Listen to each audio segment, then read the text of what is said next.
লাগছে, দুটো শাড়ি লি। হ্যাঁ লেও। ওগো, আমাদের তো সব কেনাকাটা হয়ে গেল। বাড়িতে তো দুটো চাকর আছে। ঈদ উপলক্ষে ওদের লাগি কিছু নেবো নাকি? তোমার আবার সবসময় বেশি বেশি। ও ভাই, একটা কমা পাঞ্জাবি আর একটা কমা শাড়ি দাও তো।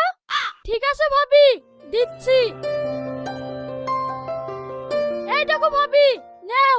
এগুলার দাম কত? পাঞ্জাবি দেয় 520 টাকা আর শাড়ি দেয় 400 টাকা। না না, এত দামি মাল নেব না। কদিন আগে সেল দিছিলা, সেই সেলের মাল নাই? হ্যাঁ হ্যাঁ আছে। এই শাইন, ওই বস্তায় সেলের মাল ভরা আছে, লে আই তো।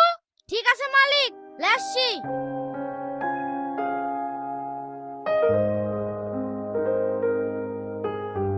এই নেন, 150 টাকা পাঞ্জাবি আর 120 টাকা শাড়ি।